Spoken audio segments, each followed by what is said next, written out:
Hai Sobat Pintar, balik lagi bersama saya Chris di Duit Pintar. Di bulan ini adalah bulan September yang mana saat ini dijadikan bulan perilisan HP baru. Saya yakin nih banyak banget Sobat Pintar yang berencana untuk ganti HP ataupun upgrade HP-nya. Dalam hal ini ya tentunya asumsi saya Sobat Pintar memang butuh dan memang Sobat Pintar hendak mengupgrade HP-nya. Namun tentunya kadang-kadang waktu kita hendak upgrade HP ada beberapa kebingungan. Yang pertama tentunya adalah dari perubahan spek ataupun dari jenis-jenis spek yang ditawarkan. Spek dalam hal ini ya tentunya spesifikasi. Tentunya kadang-kadang kita harus menyeimbangkan antara kebutuhan dan juga anggaran yang ada ataupun budget yang ada. Di episode hari ini kita akan membahas apa saja pertimbangannya dan gimana nih cara saya mempertimbangkannya. Ikuti episode hari ini hingga habis ya. Episode hari ini disponsori oleh rekeningku, Indonesia Cryptocurrency Marketplace. Link pendaftarannya di kolom deskripsi ya.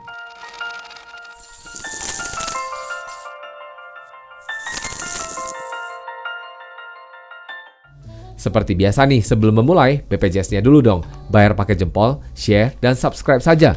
Episode dari Duit Pintar akan selalu saya hadirkan di setiap Senin, kadang-kadang ada juga di hari Kamis. Jadi Sobat Pintar bisa dapatkan episode yang lebih banyak dari Duit Pintar.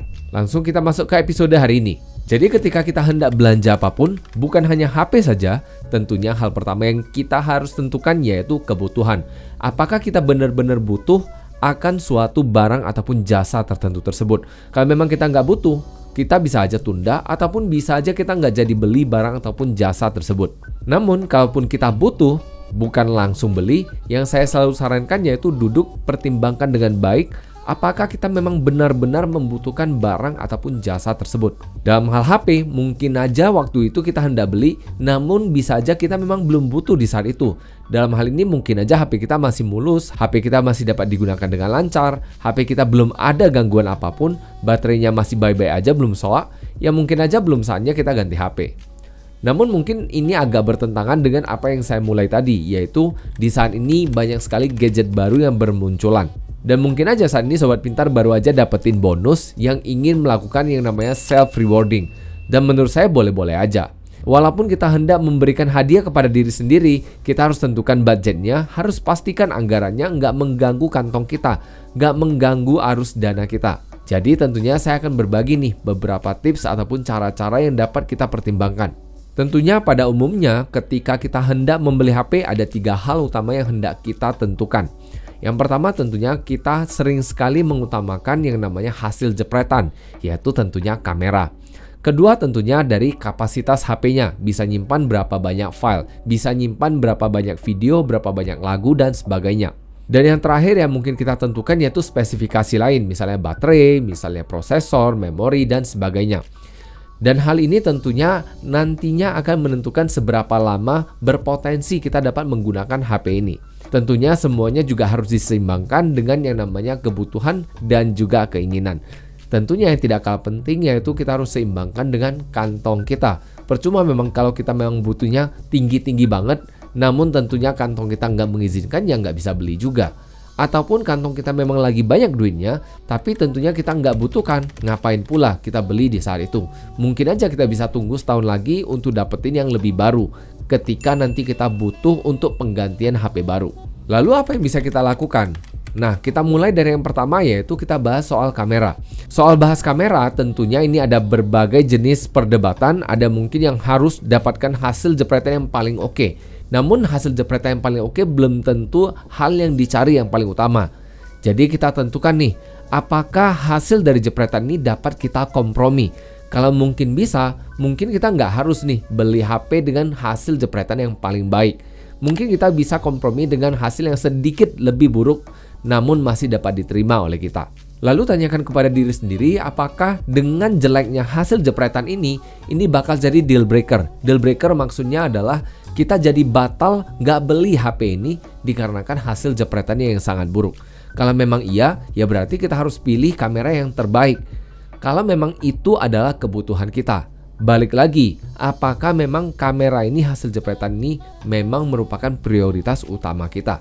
Tapi mungkin aja kalau HP ini memang bukan untuk nyari hasil jepretan, hanya untuk menyimpan kenangan aja, hanya untuk simpan-simpan foto aja, ya mungkin hasil jepretan yang terbaik bisa kita turunkan sedikit menjadi hasil yang bisa kita terima.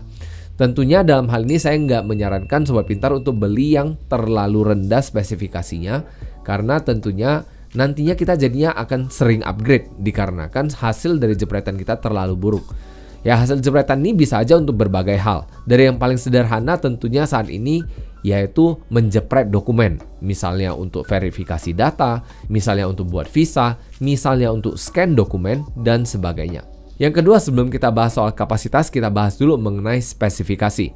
Seperti yang saya ungkapkan tadi, spesifikasi merupakan hal yang menentukan apakah handphone kita bisa berumur panjang. Berumur panjang dalam hal ini tentunya pemakaian HP kita nggak nyendat ataupun nggak lemot. Tanyakan kepada diri kita masing-masing, apakah saat ini kita membutuhkan performa lebih untuk HP kita? Ataukah yang saat ini memang udah baik-baik aja?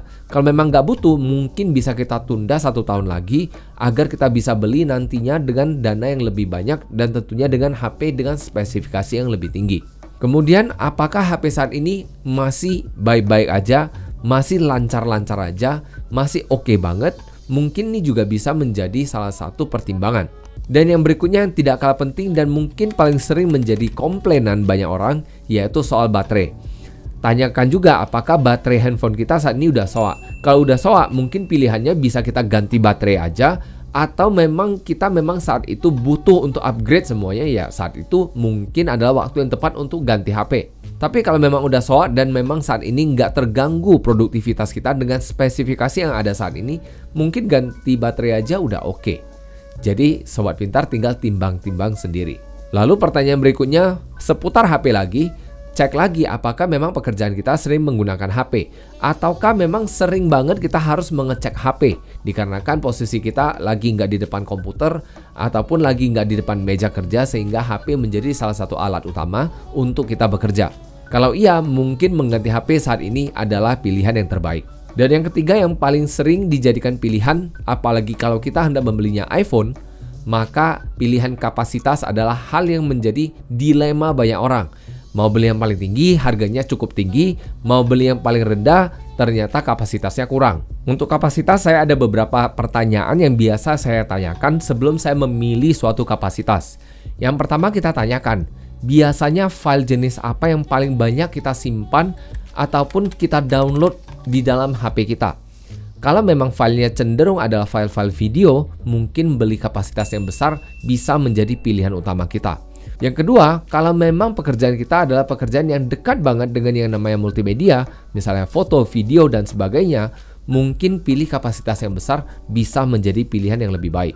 Namun, ada beberapa hal lain yang mungkin bisa jadi pertimbangan. Pertanyaannya seperti misalnya, apakah kita bisa menggunakan tempat penyimpanan alternatif seperti Dropbox, Google Drive, ataupun yang sejenisnya? Kalau mungkin bisa aja kita nggak perlu membeli kapasitas yang terlalu besar. Kita beli yang kapasitas lebih kecil dan kapasitas yang kita gunakan kapasitas yang berada di tempat lain seperti yang tadi saya sebutkan. Tanyakan juga apakah selisih harga tersebut layak untuk kita bayarkan di waktu yang tertentu. Dalam hal ini tentunya kita harus tentukan berapa sering kita akan mengganti HP. 3 tahun sekali, 5 tahun sekali, atau berapa tahun sekali. Jadi kita harus tentukan gimana yang paling baik untuk kita. Kalau memang kita semakin sering ganti HP, mungkin kita menyimpan di dalam cloud storage seperti yang tadi saya sebutkan bisa menjadi pilihan utama. Semakin panjang waktu yang kita gunakan, maka tentunya cloud storage menjadi terasa lebih mahal. Tapi tentunya balik lagi ke penggunaan kita selama ini seperti apa. Kalau memang kita butuh kapasitas yang besar, mungkin bayar selisih ini bisa menjadi pilihan yang lebih baik. Saya kasih contohnya nih, supaya lebih sederhana saya akan pakai iPhone dikarenakan iPhone spesifikasinya cenderung lebih sederhana dibandingkan HP Android yang cenderung berbagai spesifikasi yang mungkin aja membuat kita lebih bingung dan bisa aja membuat video ini jadi lebih panjang. Katakan nih setelah kita cek dari kamera memang kita sesuai dengan yang namanya iPhone Pro Max, kemudian dari spesifikasi memang kita udah cocok dengan iPhone Pro Max. Dalam hal ini spesifikasi termasuk besar dari layarnya sendiri. Dan tentunya kalau memang udah cocok, satu hal terakhir yang perlu kita tentukan yaitu kapasitas yang biasanya menjadi pembeda harga dari yang paling murah ke yang paling mahal. Biasanya gimana nih cara saya untuk menentukan mau beli yang mana? Contoh nih, kalau dalam kasus iPhone, kapasitas paling kecilnya 128 GB, yang paling besarnya 1 TB. Dalam hal ini kita harus tanyakan yang pertama kepada diri kita, apakah selama ini penggunaan HP kita lebih dari 50% kapasitasnya? Dalam hal ini kapasitas 128. Kalau iya, mungkin lebih baik kita naikkan tingkatnya menjadi satu tingkat lebih tinggi, dalam hal ini yang 256. Namun mungkin ada yang nanya, Chris kok nggak sekalian yang 512 saja? Sebagai informasi, selisih harga yang 256 dengan 512 itu sekitar $200, yaitu sekitar 3 juta rupiah. Nanti saya kasih contohnya 3 juta rupiah itu bisa dapat apa aja. Tapi apakah dengan 3 juta rupiah ini, selisih 3 juta ini bakal menjadi nilai yang lebih baik untuk kita? Ataukah dengan kita nggak membayar 3 juta ini langsung, kita sewa cloud storage tadi, ini malah menjadi pilihan yang lebih bijak untuk kita?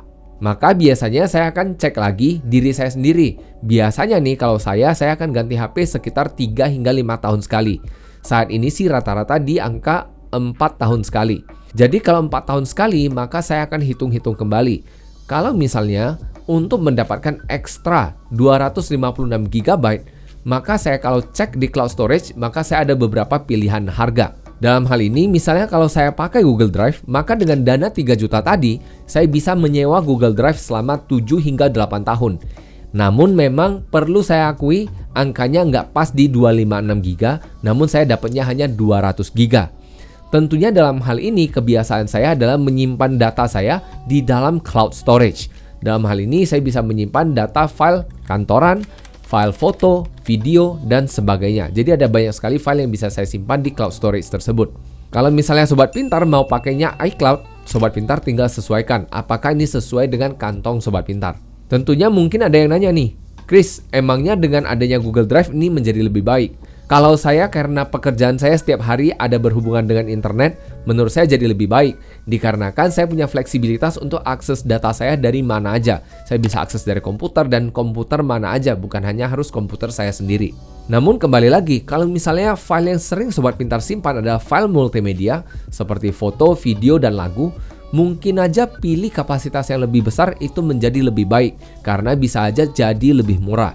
Misalnya nih Sobat Pintar adalah fotografer ataupun videografer yang menggunakan iPhone untuk produksinya. Bisa aja dengan beli kapasitas yang lebih besar, ini menjadi pilihan yang lebih bijak pula. Tentunya untuk menentukan ini semua, cocoknya ini gimana, ini hanya bisa Sobat Pintar yang tentukan sendiri. Tentukan dengan berdasarkan kebutuhan, pekerjaan, dan juga keinginan. Dan tidak kalah penting dengan budget diri sendiri. Kalau memang semuanya udah oke, udah checklist hijau, silakan gaskan aja. Jadi, untuk menyimpulkan episode hari ini, sebelum beli apapun, sebelum upgrade apapun, pertimbangkan dengan baik-baik, pikirkan apakah kita memang butuh di saat itu, ataukah kita memang bisa tunda dulu 1 tahun ataupun 2 tahun berikutnya. Karena bisa aja, dana kita bisa simpan lebih banyak untuk membeli yang lebih baik. Dikarenakan yang namanya teknologi, kita nggak bisa kejar. Teknologi ini kan perubahannya sangat cepat. Jadi, kita kalau mau beli, sekalian beli yang terbaik di saat itu. Itu akan menjadi pilihan yang lebih bijak menurut saya. Dikarenakan usia pemakaiannya juga bisa menjadi lebih lama pula. Dan tentunya yang tidak kalah penting, jangan upgrade ataupun beli dikarenakan ajakan teman, dikarenakan lihat tetangga sebelah baru ganti, ataupun dikarenakan adanya video-video promosi ataupun iklan-iklan yang ada di internet. Dikarenakan ini bisa aja membuat kita melakukan pembelian yang terlalu terburu-buru ataupun impulsif. Dan yang terakhir, coba pikirkan kegunaannya untuk kita dan bisa aja kita pertimbangkan penggantinya kalau ada. Bisa aja dengan penggantinya kita juga bisa menyelesaikan pekerjaan kita kalau memang kita butuh. Jadi itu saja episode hari ini mengenai apa yang harus kita pertimbangkan ketika kita hendak beli HP. Sobat Pintar, kalau misalnya nih ada pertimbangan-pertimbangan lain yang boleh di-share, silakan tulis di kolom komentar seperti biasa. Jadi itu saja episode hari ini. Terima kasih sudah menyimak. See you in the next episode and bye-bye.